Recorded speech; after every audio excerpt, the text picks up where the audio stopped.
Bonjour, encore du chemin à parcourir pour représenter dignement notre nation, le Bénin.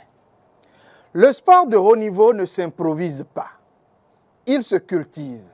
Malheureusement, les acteurs nationaux ont toujours du mal à l'admettre, mais ils finissent par l'apprendre à leurs dépens. En tout cas, il n'est pas encore l'apanage des Béninois, ce sport dont je parle, car, il faut le dire, le moindre écart, la moindre tricherie ou la petite négligence n'y est pas tolérée. Et pour y arriver, il va falloir une prise de conscience individuelle qu'ensemble, bien évidemment, surtout pour les acteurs sportifs engagés dans nos différents championnats nationaux. Et cette conscience n'a pas encore fait jaillir sa lueur dans les têtes chez nous, malheureusement. Que ce soit dans la tête de nos dirigeants ou même dans la tête des sportifs pris individuellement. Pourtant, ce sont ces derniers qui veulent se comporter comme les plus grands sportifs du monde. Dans leurs accoutrements, dans leurs coiffures, dans leurs pensées et gestes, l'extravagance ne laisse aucune place à une quelconque période d'humilité. Mais une chose est sûre, ces roitelets qui veulent à tout prix se faire passer pour plus royalistes que des rois du sport finissent toujours par comprendre leurs errements, leurs erreurs, souvent trop tardivement malheureusement, et quelquefois même dans le comble de la honte. La chose est déjà arrivée plusieurs fois dans nos différents sports au Bénin, évidemment. Et oui, c'est advenu avec l'équipe nationale, mais c'est aussi arrivé avec nos clubs de football devant nous représenter au plan continental. J'en veux pour preuve les dernières expériences malencontreuses avec Buffle FC ou Coton FC. On croyait que c'est seulement en football que de tels désastres peuvent frapper.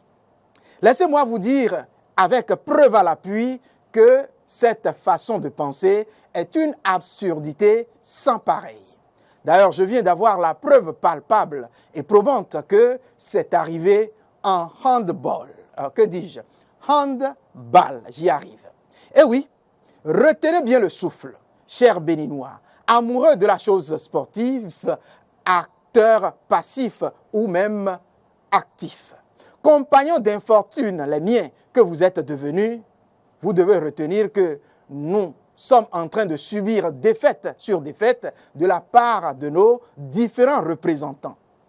Encore une fois, ils ont fait dans le comble de l'exploit, les nôtres. Engagés dans la 43e édition du championnat d'Afrique des clubs champions de handball, Tunisie 2022, qui a pris fin dimanche, les Flowers, catégorie hommes et dames, ont bu le calice jusqu'à la lie.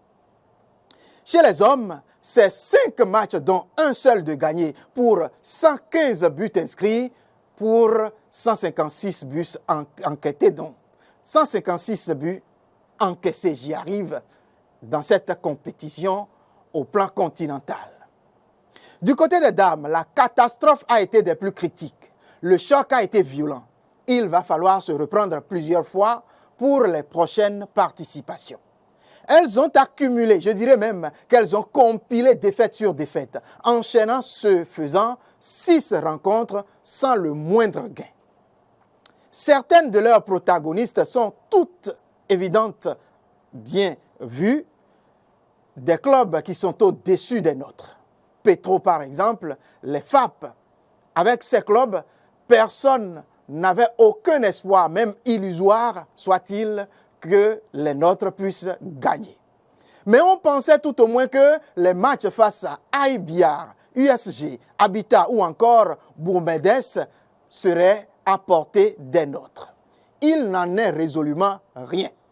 Nada. Agiga, comme le dit chez moi mon vieux père. Il est clair donc que les résultats n'ont pas tenu la promesse des fleurs malgré le fait que l'on porte le nom de Flowers. Ce sont peut-être des défaites formatrices, mais à l'avenir, chers représentants, évitez de faire la honte de notre pays. Parce que, c'est sûr, vous, en vous frottant aux autres, vous apprenez. mais préparez-vous quand il s'agit d'aller sur le continent. Cela fera du bien à vous et à nous qui vous supportez. Merci et à la fois prochaine.